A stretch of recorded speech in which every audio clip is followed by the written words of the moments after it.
అందరికీ నమస్కారం అండి. కథ పేరు సంతలో చింతకాయ.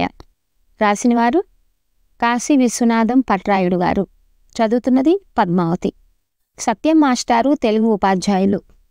ఒకసారి విద్యార్థులకు 20 మార్కుల పరీక్ష నిర్వహించారు. మరుసటి రోజు ఆ పేపర్లను దిద్ది మార్కులు సరిచూసుకోమని విద్యార్థులకు ఇచ్చారు. విద్యార్థులకు ఇవ్వగా 2 పేపర్లు మిగిలిపోయాయి. రెండింటి మీద దుర్గాప్రసాద్ అని రాసి ఉంది. ఈ తరగతిలో దుర్గాప్రసాద్ పేరు గల వాళ్ళు 3 ఉన్నారు. ఇంటి పేరు రాయలేదు. ఎవరు ఈ సంతలో చింతకాయలు అన్నారు సత్యం మాస్టారు. పిల్లలందరూ ఫక్కున నవ్వారు. సార్ సంతలో చింతకాయ అంటే ఏంటి సార్ అన్నారు పిల్లలు. పూర్వం సంతపేట గ్రామంలో ప్రతి ఆదివారం సంత జరిగేది. చుట్టుపక్కల గ్రామాల్లోని ప్రజలు సంతకు వెళ్ళి కావలసిన కాయగూరలు, నిత్యావసర వస్తువులు కొనుగోలు చేసి తెచ్చుకునేవారు. అలాగే అచ్చయ్యమ్మ కూడా సంతకెళ్ళి కూరగాయలతో పాటు చింతకాయలు కొన్నది. ఇంటికెళ్ళి ఆ చింతకాయలతో చారు పెట్టింది. చారు అస్సలు పులుపు లేకపోవటంతో భోజనం రుచించలేదు.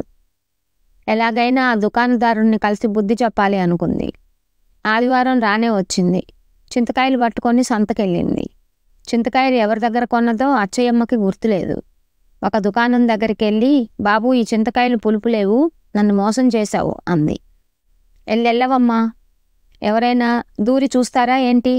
నువ్వు ఎవరి దగ్గర కొన్నావో వాళ్ళని అడుగు అన్నాడు దుకాణదారు కోపంగా. ఎవరిని అడిగినా మేము కాదంటే మేము కాదు అన్నారు. చివరగా ఒక దుకాణదారుని వద్దకు వెళ్ళి జరిగిందంతా చెప్పింది. అమ్మా, సంతలో చింతకాయలు అందరూ అమ్ముతున్నారు. కిందటి వారం కొన్నానంటున్నావు. ఊరు పేరు లేకుండా ఎవరి దగ్గర కొన్నావో తెలియకుండా ఎవరిని నిందిస్తావు?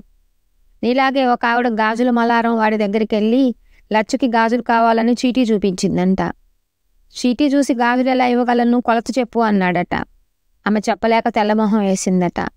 అలాగే ఉంది నీ వరుస అన్నాడు ఆ దుకాణదారు. చేసేదేమీ లేక సంతలో చింతకాయ అంటూ ఇంటికి పోయింది అచ్చయ్యమ్మ. అలా అప్పటి నుంచి సరైన చిరునామా లేకపోయినా ఒక పనికి ఎవరు బాధ్యత వహించాలో తెలియనప్పుడు, ఒక పని గురించి ఎవరు పట్టించుకోనప్పుడు సంతలో చింతకాయ అని, సంతకు చీటీ లచ్చికి గాజులు అనే పలుకుబడి వాడుకలోకి వచ్చింది అని చెప్పారు సత్యం మాస్టారు. పిల్లలంతా సంతలో చింతకాయ అంటూ అరవటం మొదలుపెట్టారు. మాస్టారు వారిని వారించి చేతిరాత ఆధారంగా తమ పేపర్ గుర్తుపట్టిన దుర్గాప్రసాదుల చేత ఇంటి పేరు రాయించి పేపర్లు వారికి ఇచ్చి మార్కులు సరిచూసుకోమని చెప్పారు. కథ సమాప్తం.